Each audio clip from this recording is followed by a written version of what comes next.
QDTS construction started in 2014 with just me and a laptop, working predominantly for some of the main contractors as a consultant.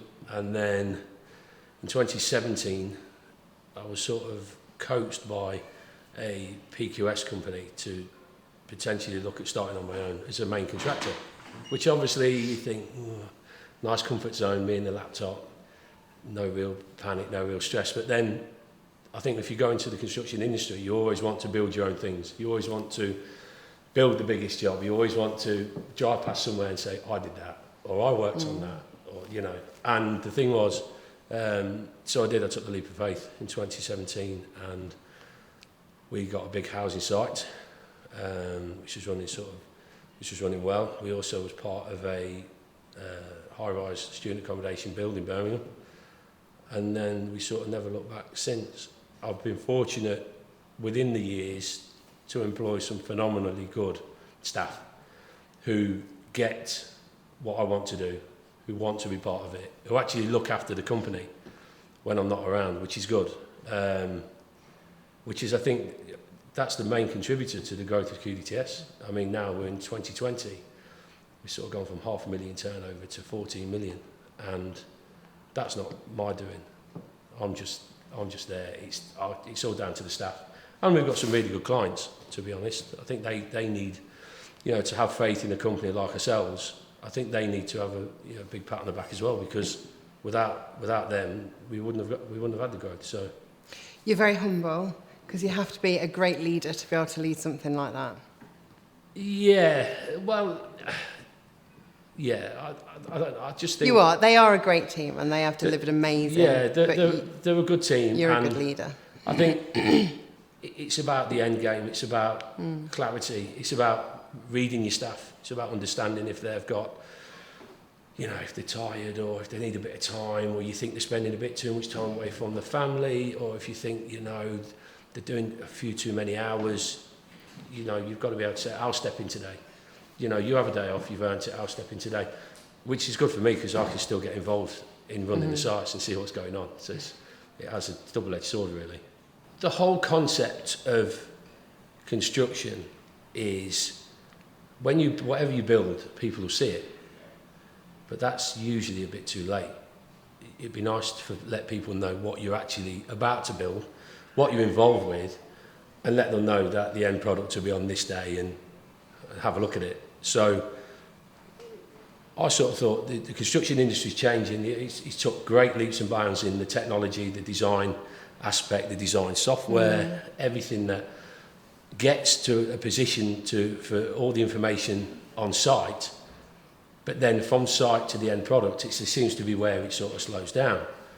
And the old, you know, estate agents and things like that, great. But even estate agents are realising now, you know, they're going into bigger websites, they're doing a lot more 3D walkthroughs, visuals and photos. So I thought there's a bit of a market here, and I think that we engaged with Mocha early doors, right, you know, sort of not far into our expansion, to say, look, we want you to be part of our team. So it's not just a marketing company, they're like staff. That's how we see it, because to market something properly, you've got to be able to understand each other. Otherwise, you just think that's an expensive route. You know, this is so expensive, but it's a bit different. So we engage in Mocha, and Mocha have got this attitude where they want to become part of the team. They want to understand what you're doing, and then eventually, it all seems to work. They know what we're expecting. I know what Gemma's going to be chasing me for, or my team for, constantly chasing me and my team for. To be honest, we're not as efficient as they are, but the thing is, it seems to work. And the good thing is, and our clients love it, they think it's fantastic. You know, we get so much feedback from all the social media elements, the website and everything else, which is good, because we're not selling, it's not selling our company. I'm selling the staff, I'm selling the end product, I'm selling what the client's aspiration and view is. You know, it's their investment at the end of the day. It's the whole brand, isn't it? It's the whole brand. And also to say to everyone, you know, look how good our marketing company is. So I think... Not many clients do that. He's very generous. No, so I think, but I think it works. It works. And Mocha are part of the team. It's almost like their staff. So everybody, you know, we have regular meetings in the offices, and it just seems to work. And one of the feedbacks we do get from our clients is, I love the marketing. We've also had main contractors come and ask, who does all your marketing? You know, we see you all the time everywhere, and which is good. So he must be doing something right. So yeah, thank you for that. It's pretty good, really. I think it works fundamentally because of what Terry's already said about the way that we interact and the way that we work together. There are lots of businesses who try to engage in marketing, and they might choose an agency or choose to do it themselves, but they don't, and if they do choose an agency, they don't necessarily consider them to be part of the team. And it's almost like they're looking for that reason why they shouldn't be investing in that expertise and that skill set. So I think that is fundamental, the way that we work together.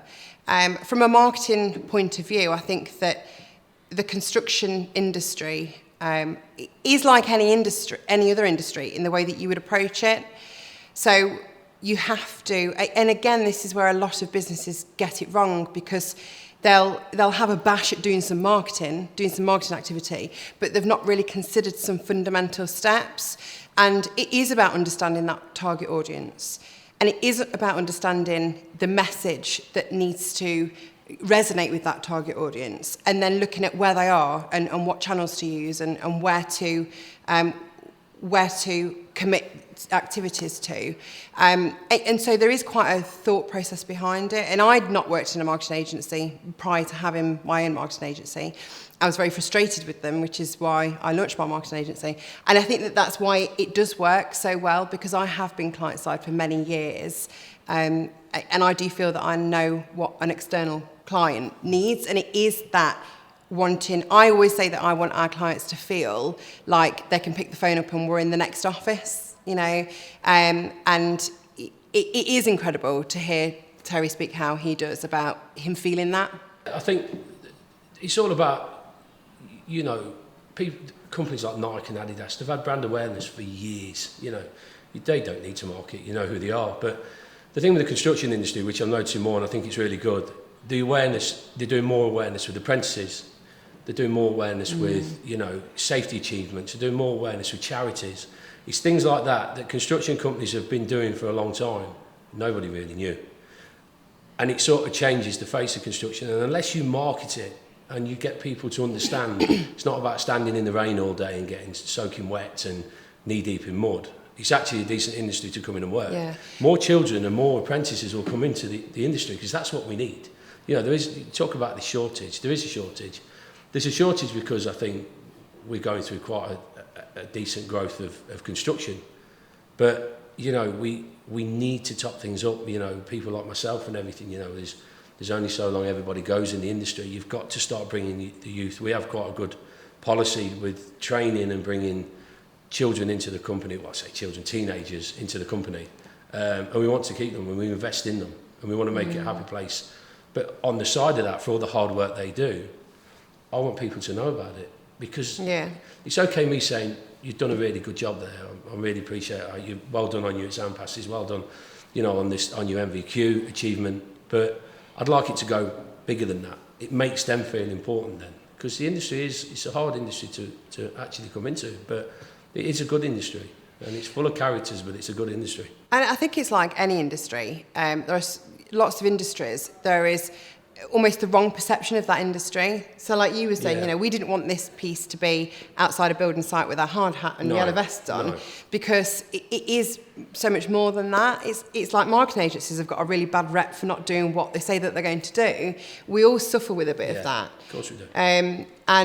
But I do think that you're at the forefront of the brand awareness and the marketing. There are still a lot of construction companies that aren't there yet. They haven't started to invest in that yet. It's moving along, but you don't stop moving. No, which is great. And I think the thing is, like I say, we've got to invest and reinvest and keep reinvesting. It's like the website where we're about to do a new website. Yeah. And lots of people would look at that website and say, "There's nothing wrong with that website." But it's about keeping that momentum. Yeah, and I think with the digital front and the marketing front and everything that Mocha do and everything that Niche do and everything that I see all these companies do And I see it all on the internet. I mean, everybody's got a nephew or a niece that's far better on a computer than mine are. I mean, compared to, I'm a 6-year-old that's better than me around the iPad. So you think when they're getting to the age of actually working and actually looking for a career, they're always on electronic items now. Why not let's start feeding that into them? Let's start saying, look at this. Let's start, gone are the days of building things with Lego as a child and going, I want to be a bricklayer when I'm older. Now people want to see it, they want to visually see it. And I think that's where we need to be. Obviously, one of the things we're proud in doing and we like to demonstrate is we do quite a bit of work with charity. The staff give up quite a bit of time. I mean, we've put ponds in at schools for an area so the children can learn about different types of plants and obviously the fish and obviously back to the tadpoles and frogs and everything else that you get in a wildlife garden. So we did that for a school, and this year we're looking at, we've done some work with Bodie Hodges charity, we've done stuff with Marie Curie, and it's nice to give back. We're actually looking for our next, I've got Gemma looking for our next sort of project where we can go to a charity and say, look, because the staff are prepared to give up a weekend, and it's good that they want to do that. Yeah. But we don't do it. I get a bit awkward because I'm not very comfortable with being pushed in front. I'd sooner let the staff. When we won the Employee of the Year award, the staff went to the event. Sort of, I didn't. God forbid I'd have to stand up and give a speech in front of everyone. But it's about the staff. Oh, I might be a good employer, but people won't stay if your employees aren't very good. So. And that's sort of the vein we go through. And it's the same with charity. We want to do work with charities, not because we want a big tick in the box or we want a pat on the back or anything like that. It's just nice to give back. And a lot of the times we have so many waste materials on site. Instead of throwing them away, we can use them, put them to good. So watch this space. We're looking at something for this year to help somebody out. It is exciting because although we have worked together for a while now, probably about 18 months or so, it feels like it's just the beginning. Yeah, it is, because we've now ventured into buying. This year we'll be building our own houses, marketing and selling our own houses. Yeah. Only on a small scale. Let's not get too carried away. But it's a product we want to take. We want to sell a product. We want to market it. We want to see how it can be marketed over the internet and how much awareness it gets. And we sort of want people to know what we're doing. We're no different than the bigger boys, your Taylor Wimpey's and everything else. But I just think it'd be nice for other people to know what else is out there. And I don't think they'll know that with a little site saying Ipswich. They'd not know that, but they will do through marketing because it reaches everywhere. So. And I think the strength of our team together now can only get stronger to achieve that. Yeah, we've got a business plan for this year is more growth.